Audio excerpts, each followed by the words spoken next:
So welcome, Karen. Good morning, Mariana. How are you doing? Very well, thank you.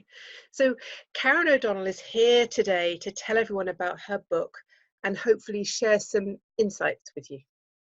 Karen, I'm going to thank you very much, Mariana. let you introduce your book. Okay, thank you. My book is Discover Your Inner GPS.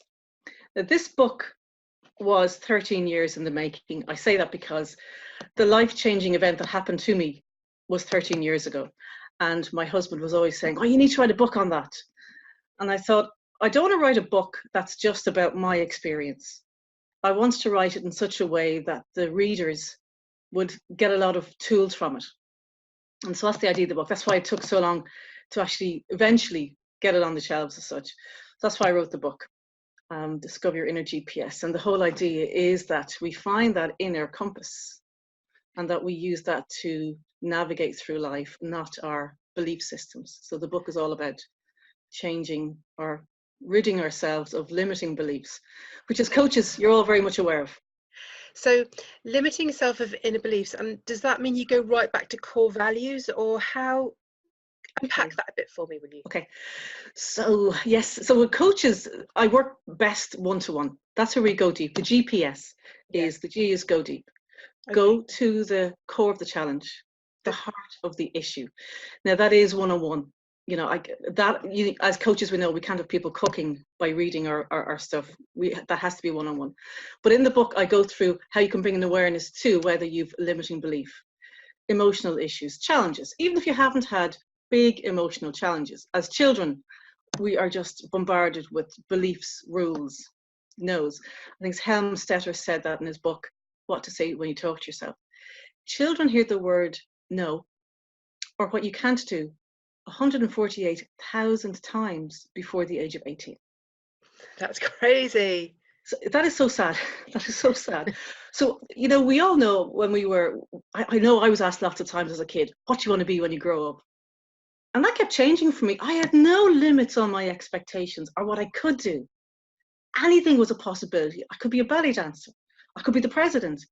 But with all the no's and programming and the limiting beliefs, we lower our expectations and we hide that true self.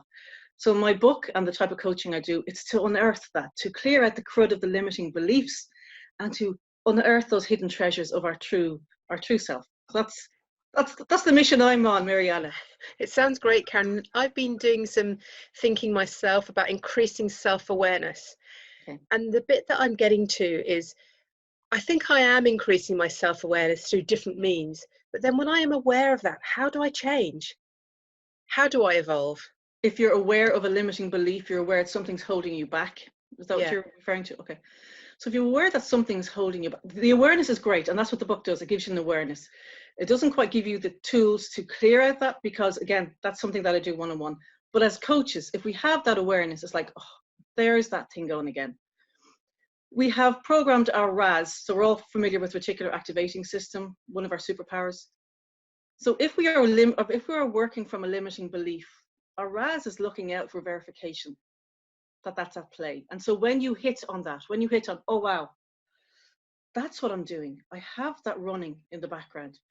What I say is bring it back to the source. What issue sparked that off for you?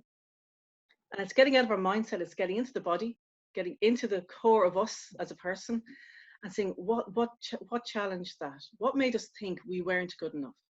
What was that? It could be even a flippant comment somebody could have said, and we took on board, my needs don't matter. Okay. So what you do is, if you find, okay, that's what I'm running, then is what should that person have done for me in that situation? Maybe they should have told me how good I was. Maybe they should have given me a big hug. Maybe they should have encouraged, whatever it might be in that situation. Now you know what the younger Mariana should have received. And you do that for you now. So you ask for what you need. Yeah, and give it to yourself. So you're empowering you. Ask for what you need. And if you need that encouragement, and surround yourself, like this group, surround yourself with people who will motivate you, who will encourage you, and who'll be your cheerleaders. Isn't that what a group's all about? So you get that from your group, you borrow it from your group until you have it installed as new programming in you.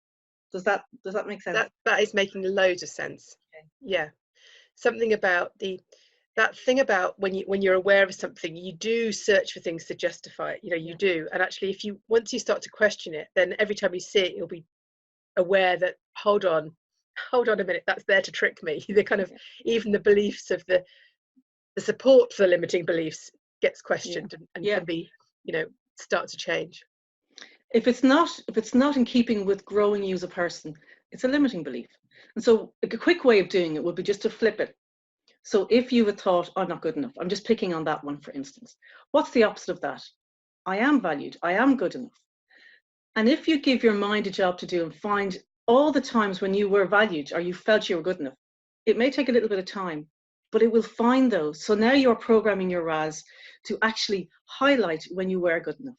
You put that out there. Each time that little thought, that negative thought creeps in, you see the stop sign, say, whoa, what am I creating here? Have a bit of fun with it, Mariana. Turn it around and then give your mind a job to do. It loves jobs. Find me times when I am good enough, and it will find them. And then you champion you. Create a collage of times when you were good enough. And then you're starting to, change that belief system. So there's lots of ways you can have fun with it. Thank you. Have you got any kind of tips for coaches that are starting to do this kind of work with their clients? Any things that have really helped from your book? Get out of your head. Okay. Get out of your head. It's not going to, I think when we start off, there's a few things at play, our egos at play. We feel we need to have the answers. No, you don't. You need to get down with your client, into the emotion. Go deep. What's going on for them? What matters to them? And how can you help them? Listen, because when you listen, you will really hear the red flags. You'll hear in the listening, you will find the answers. I know it sounds a bit crazy, but you will definitely find the answers. Don't be too quick to jump in with, oh, this is what you need to do. No, listen. And most times with this talking therapy as such, people like to be heard. They want to be witnessed. They want you to witness their struggle. And they want you to say, it's going to be okay. If you can do that, even as a new coach, you're really, really, really going to create the right environment for your clients. So listen, get out of your head. Karen, thank you so much for your time today. That was brilliant. I'm gonna drop the details of your book, and you said you've got a workshop coming up, so I'll put all those details in the comments. That'd be brilliant. Thank you very much, Mariana. Thanks, Karen.